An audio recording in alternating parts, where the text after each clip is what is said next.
Oke teman-teman semuanya, kali ini kita akan belajar mengenai OOP pada JavaScript.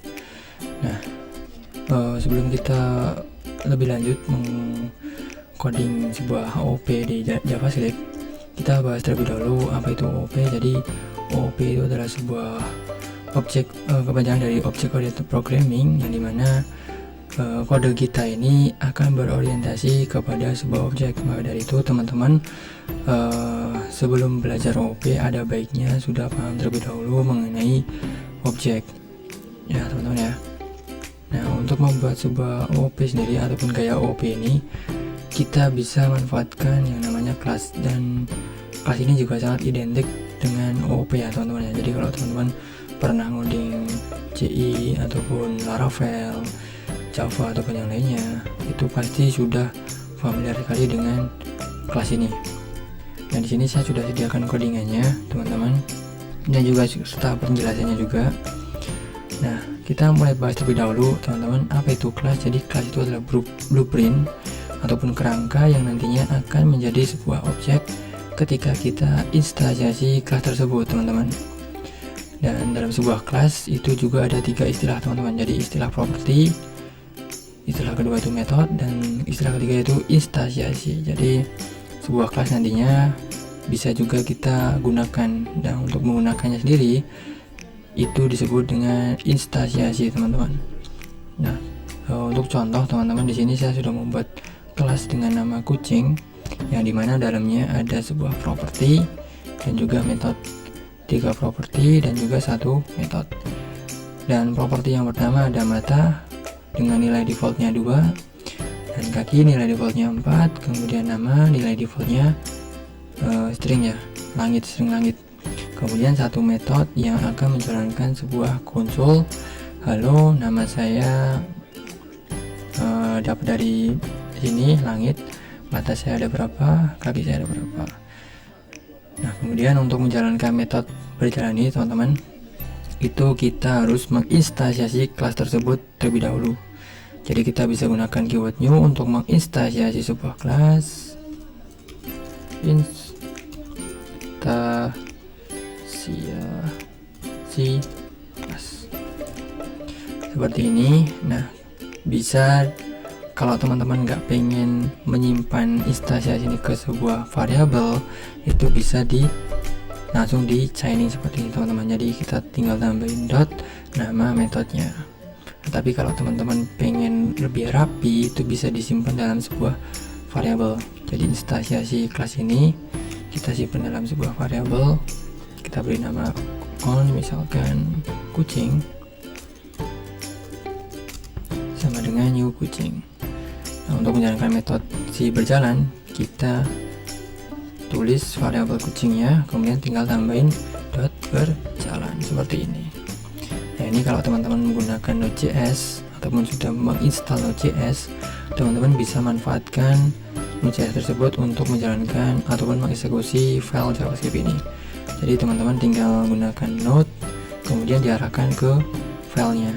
Kalau filenya ada di dalam sebuah folder, yang ditulis terlebih dahulu foldernya apa, kemudian slash nama filenya seperti itu. Tapi kalau teman-teman belum install Node.js, teman-teman bisa buka buat satu file HTML, yang dimana file tersebut mengconnect ya, terhubung dengan file JavaScript kita ini. Nah, nanti kalau ingin mencobanya, teman-teman tinggal buka di browser, kemudian buka inspect element, buka menu konsol seperti itu. Nah, ini materi mengenai kelas, property, dan metode ya teman-teman ya. Untuk codingan ini sendiri teman-teman nanti bisa teman-teman akses di repository GitHub, yang linknya akan saya taruh di deskripsi ya teman-teman ya. Kemudian kita next materi, kita bahas mengenai yang namanya constructor. Menjadi constructor itu adalah sebuah metode yang akan langsung berjalan ketika kelas tersebut diinstansiasi ataupun sebuah kelas diinstansiasi. Ketika sebuah kelas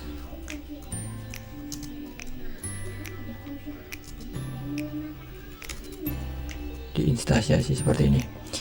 Nah, misalkan di sini saya memiliki kelas dengan nama kucing 2, di mana di dalamnya ada properti nama dan kaki, kemudian properti nama dan kaki tersebut, karena kita nggak kasih nilai default, berarti mau nggak mau kita harus mengasihnya melalui instansiasi kelas ya teman-teman ya. Jadi kemudian data yang dikirim melalui instansiasi kelas tersebut akan diterima melalui konstruktor. Jadi seperti ini teman-teman. Jadi kita sediakan argumennya ataupun parameternya yang akan dikirim dari instansiasi, kita terima di sini, kemudian akan merubah nilai propertinya. Jadi this.nama kita ubah properti nama ini, kemudian this.kaki properti kaki kita ubah nilainya dari si parameter. Nah ya, tadi lupa satu hal ya teman-teman ya, kita belum bahas mengenai this.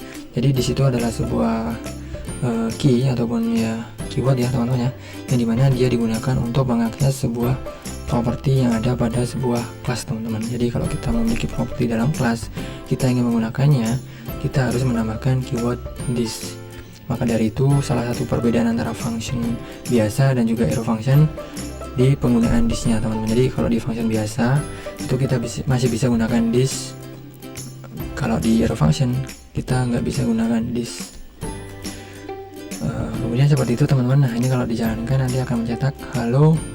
Kalau metode belajar dijalankan akan mencetak hello nama saya, dari sini langit, kemudian kaki saya 4 seperti itu. Nah itu mengenai konstruktor. Kemudian satu lagi teman-teman, kita bahas mengenai static property dan juga static method. Nah jadi apa sih static itu? Jadi static property ataupun method biasanya itu kita gunakan untuk sebuah keadaan yang dimana kita nggak pengen langsung menginstansiasi sebuah kelas teman-teman. Jadi dengan menggunakan static property ataupun method, kita nggak perlu lagi menginstansiasi kelas tersebut kalau kita pengen mengakses